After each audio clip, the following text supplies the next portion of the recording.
So, okay, so thank you very much for this opportunity. Excuse me, we appreciate your time, sir. Let's start by asking you what the term Tuta Absoluta actually means. What does Tuta Absoluta mean?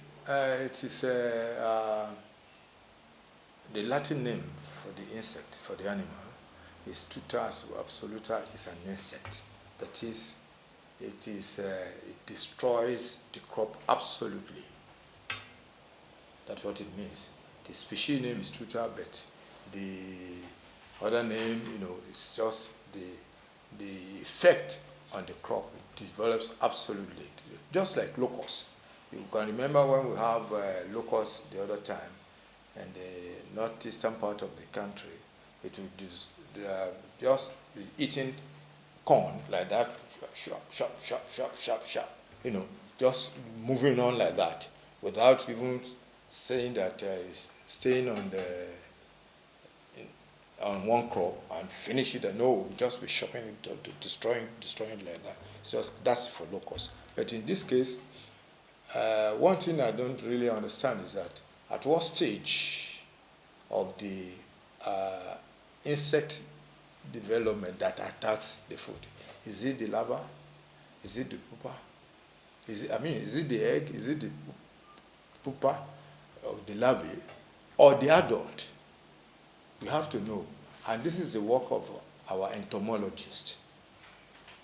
It's the work of this is their job, is their work, plant protection. It is the work of the entomologist. I'm a pathologist, I'm a post-harvest pathologist, but it is the entomologist that will sort of design the kind of treatment we should give this menace, this solution to it. Okay, give us a little background of this insect that has now come to impact so negatively on tomato production in Nigeria. Yeah.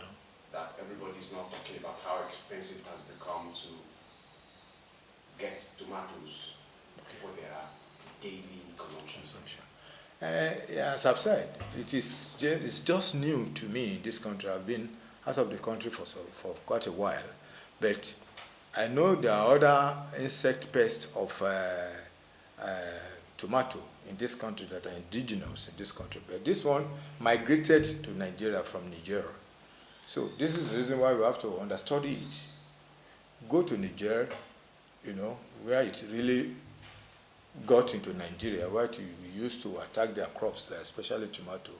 See how it is being controlled, either by chemicals or by biological means or by physical means. You could remember during locusts, the farmers were using sticks and everything to destroy.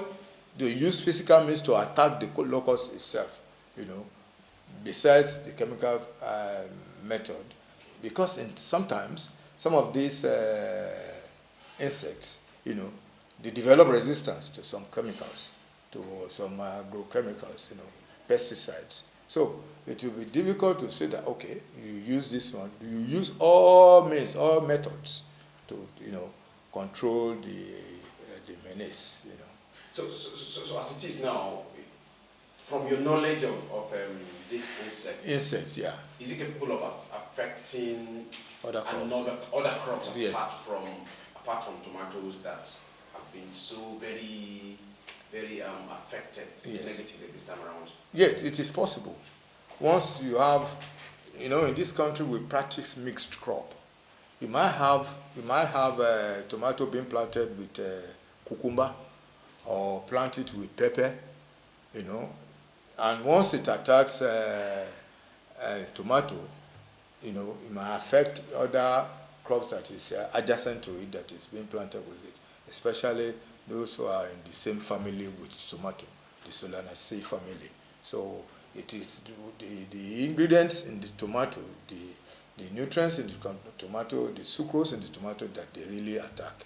As I've said, we have to identify, which stage of the insect that really do the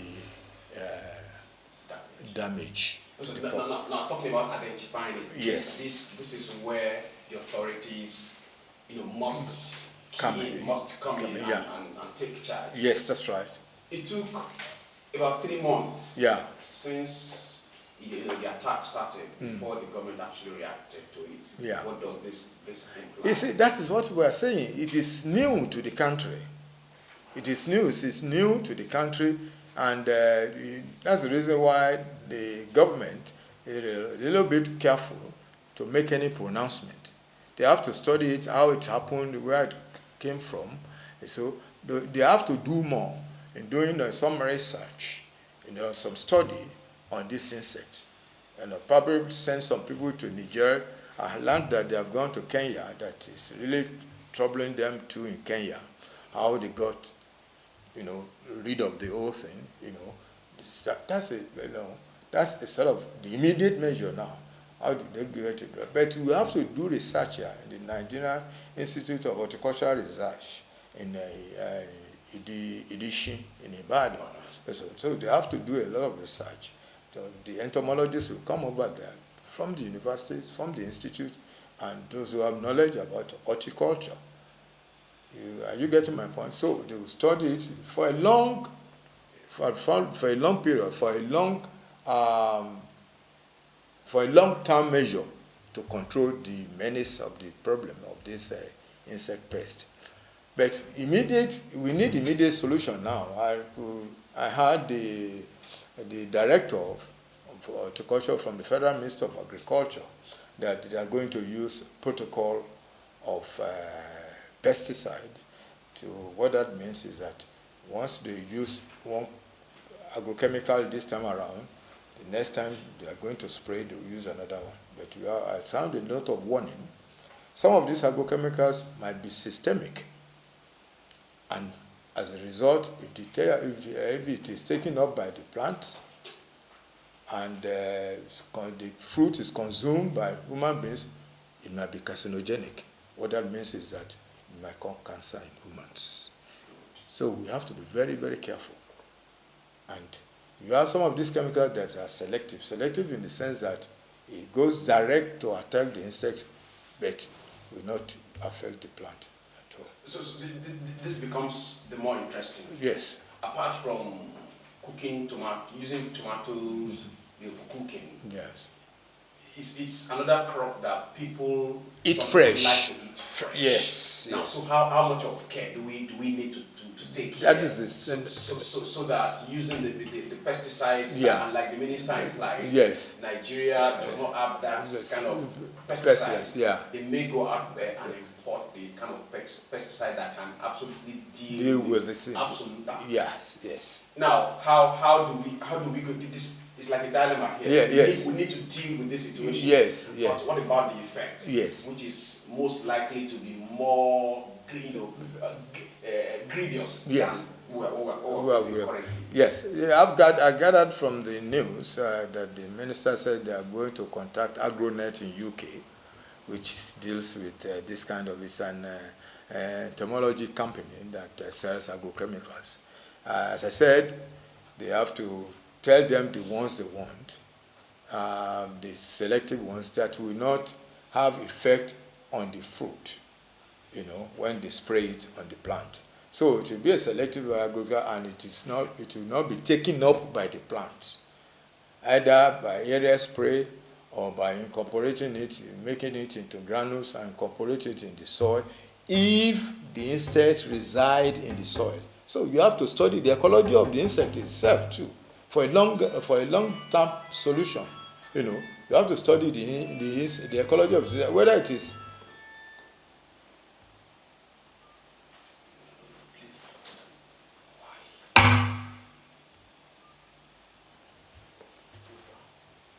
We have to study the ecology of the insect, whether it is soil-borne or it is airborne, or the eggs are laid under the leaves that you may not see them. They will be growing with the leaves all along. As the plant is growing, as the crop is growing, they will be under the lower surface of the leaf blade, So you may not, no farmer will see it. Even if you irrigate, the eggs are there. So they will now develop into the larvae and the pupa and whatever, and they hatch into the adult. We have to identify that stage. Which stage, does this affect the plant? So it is that stage we will prevent from going to that stage. So that is a physical control. But the biological control of it too is essential. Some of these insects, they have their own parasites that they live on them. You might get that one from those who have done the study, like where it originated in South America and Brazil, or even our neighbor here in Nigeria or Kenya. These are the two approaches we now use. Then attack that stage of its development. That is where you just break the chain. Once you break that, then the fruit, you just have to identify which stage of the insect that really affect the crop. So let's look at the way government has been reacting. Yeah. You just told me now that the government team has probably been to Kenya. Yes, they have sent some people to Kenya. Africa, and some other part of Africa, maybe Niger, like you said. Yeah. But is it not just reasonable or plausible to go to that place where it originated from and learn firsthand? How did you attack this when it came? It is absolutely necessary, because it's new to us in this country. It is necessary. It is the first step, that they should do, and they have taken the first step. They have gone to Kenya, learned that they have gone to Kenya, maybe go to South America itself, study it, and study the family, the species that is really affecting us, identify it, and develop a protocol of chemicals, agrochemicals for it, for immediate solution, and probably liaise with their own research institute, the entomological research institute over there, link them with NIOT, they have an entomology unit, and they will carry out a joint research. We have to do a research for a long-term solution. This is just the first instinct. Later on, we still have some of it, because it has spread all over the northern states now. It is in Kebbi, it is in Kaduna, Zamfara, Sokoto, even Kano. About 6 states now in the north that have been affected. The farmers are really suffering. So the way it's been handled now, do you think we can effectively contain it so that the shortage we are currently experiencing as regards tomato usage can be handled before this year runs out? Are you optimistic? The good thing about tomato is that it can be cropped. You can get four crops in a year. You might miss this one, because we are lucky in this part of the world that we have a tropical climate, which really favors the growing of tomato. So maybe this crop this season is gone, but another one maybe, once you have gotten all the necessary solution to this problem, will be very, very successful. Another area that is really important is that of the crop itself. How you can prevent the attack from the crop. Our culture here is that we eat red tomato, and most of our tomato goes into processing, which I think is not ideal enough. In developed agriculture, they don't process tomato. They eat fresh tomatoes for salad. You can just take it fresh like that to eat it, because it contains a lot of nutrients, that have been discovered. Lately, they have discovered the lycopene in tomato is really good for prostate cancer. That the thing that causes the ripeness in tomato, it's called lycopene. So it can prevent cancer. That's the reason why fresh tomato is very, very important than processed into purees or paste or whatever. And that is where post-harvest technology comes in. That is where my specialization comes in horticulture. I have a PhD in horticulture from UK. And post-harvest technology is very, very essential in this country. It is lacking, absolutely lacking, for all our fruits and vegetables. And when you say horticulture in this country, people think you are talking of flower. Flower is just a small aspect of horticulture. You have three aspects of horticulture. You have pomology, which is for fruit production. You have oloriculture, which is for vegetable productions. And you have floriculture, which is for flowers. It's a minus. And you have, under flowers, you have herbs. You know, you have medicinal herbs too. They are all horticultural crops. All these condiments for food, thyme, all these, they are under horticultural crops. You know, not flower. So there's a misnomer. People are regarding horticulture as flower. No. You see, all the onion, tomato, pepper, you know, eggplant, avocado bear, orange, banana, pineapple, agbalumo. Just mention it. They're all under horticultural crops. They don't call them any other thing in Europe or the rest of you think of flower. That is the mistake that people are making then. You have to educate the people first. Now, sir, this leads us to this question, you know, that the challenges of tomato production in Nigeria, what are those, apart from this particular development that we're witnessing, what are those challenges? It is, we call something a value chain system from the farm to the table to the consumer. You see, once that chain is broken, there's a problem. All these programs that have been developed by the federal government, Operation Feed the Nation, Obalagbe, and OFN, or whatever, all this one, the yields, you know, they are really successful. But one thing is lacking, it's a post-harvest management.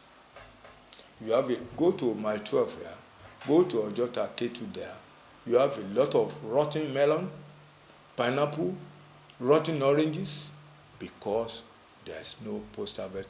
They call them preservation. We call them post-harvest technology. It is very, very crucial. It is what is lacking in our crop production system in this country. And what I mean is that each particular crop has what a term we call, when it is physiologically matured, you harvest. Take tomato, for example. Here, we harvest tomato on the vine, red tomato. Fine. That is when insects and all other pests attack, including other pests, you know, the fungi, and all other pests that affect the crop. What we do with that, when tomato is physiologically matured, you determine that. We call it at grain stage. Grain stage. We have 6 stages. Stage 1, stage 2, stage 3, 4, 5, 6. Stages 1 and 2 is the green stage. By that time, it is the crop, the fruit is physiologically matured. Stage 3, it is yellow stage. And you can harvest at that time and put it into cold room, at which the temperature should be 13 degrees centigrade, not below that. If it is below that, it will give it a chilling injury and it becomes spoiled. So when you put it there, when you stack it in a crate or whatever, you know, don't use all these baskets they are using. We have to improve on that. Management, post-harvest management, that's what we call it. And it's a value chain. After the cultural practices, you have to give it that to give it the aesthetic value. By the time you put it into the cold storage at that temperature, within 3 to 5 days, you see them turning yellow, then light red, then red, and give us a longer shelf life. By the time we added another 5 days to the normal 10 days that it takes tomato to start rotting, going senescence. So it gives it a longer shelf life and gives it better quality. I've done my research on that, So, and it gives the farmer good price for these products, and you just stay it. You sell it to ShopRite. In my university in the UK, University of Essex, where I graduated, we have all these supermarket chains that we do this kind of test for their products, be it tomato, be it orange, be it banana, be it strawberry, be it cantaloupe, that's squash, be it just mention it. Even peas, potato, they bring it. Just mention Little College in UK, in Chelmsford. They will tell you it's known for only agriculture. Only agriculture we do there. Now Nigeria is looking at diversifying its economy, its source of revenue generation, and agriculture, as been mentioned, so very prominently that it's one area that we must look at, and the government is promising that more efforts are being put in place to actually lift agriculture beyond its current status. Now, with this current situation that we have on ground, how do we balance out? It is a pointer.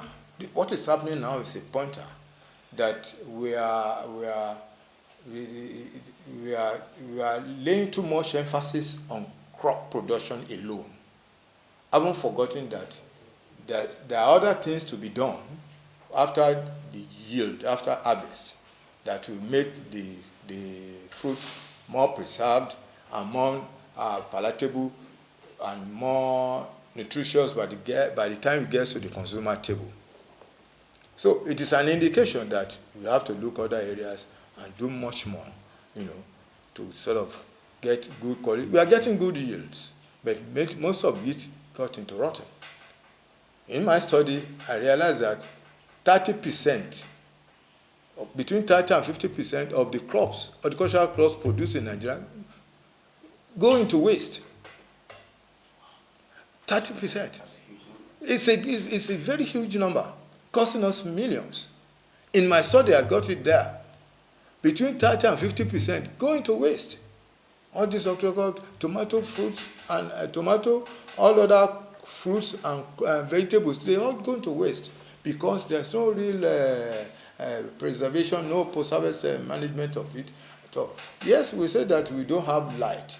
We don't have, but you can have warehouses, cold rooms, some places with generators in the rural areas. With generators in the rural areas, small generators. Not the capacity, a cold room of capacity of about probably 5 tons, 10 tons in all these different farmers.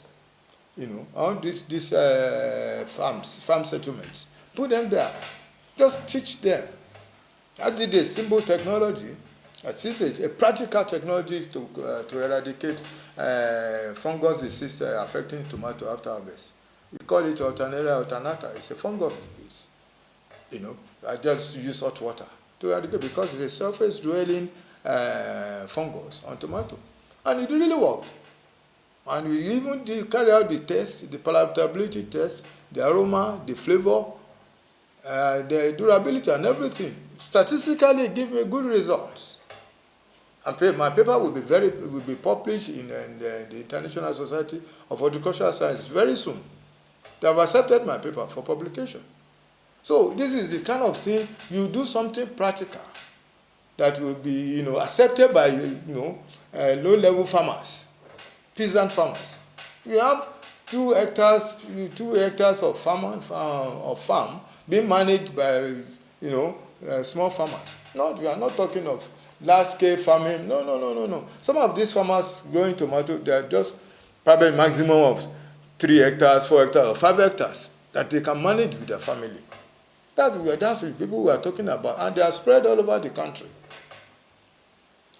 So once you have them, they form a cooperative, they have a center where you bring your crops there, bring your tomato there, have a big cold room, 20 tons, 30 tons, and everything. Then do the necessary, give it the necessary post-harvest management, and buy it from them. The government or the cooperative will buy it from them, and you sell it to some of these supermarkets, ShopRite. In UK, I give you an example. They will bring all this produce coming from all over the country, all over South America, Africa. Ghana sends pineapple to UK every day in container. Ghana, MD2 variety. To UK, everything. They will come to our institution, come to my university. We carry out the test, the size. We have what is called contract farmers over there. Bring all the produce every day in containers to UK. We carry out the test for all these supermarkets there, Tesco, Sainsbury, Waitrose, Marks and Spencer, all these big supermarkets, they bring their produce. We do the palatability test, we do the durability test, water, flavor, aroma, and everything. And we grade them, put it into statistical analysis, give them the result, and sell it to the farmers. So we need to there must be a paradigm shift from our tradition of growing, of practicing horticulture. Don't let me say agriculture, because I want to be introducing that word horticulture. All these crop, tomatoes, vegetables, they are horticultural crops, not agriculture. It's agriculture, but it's a sub-sector in agriculture. So this situation actually gives Nigeria the opportunity to look deeper. Deeper. You know, in Yeah. the way it's focusing on the agricultural sector. Yes. Thank you very much, Yes. Dr. Animashau. Yeah. Nice meeting you. Thank you very much. Yeah. So, Dr. Animashau, thank you very much for talking to AIT. What exactly does Tuta Absoluta mean? The development that has affected Nigeria's tomato production so negatively this time around? Yeah. They say it was first discovered in South America in 1912. Could you give us a little bit more of background information about this Tuta Absoluta?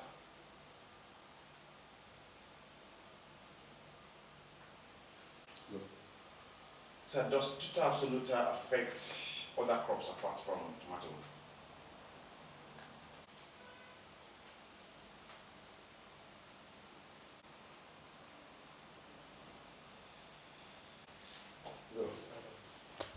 Okay, sir. Thank you very much, Dr. Animashau, for talking to us. We appreciate your time. Thank you very much. Nice meeting you.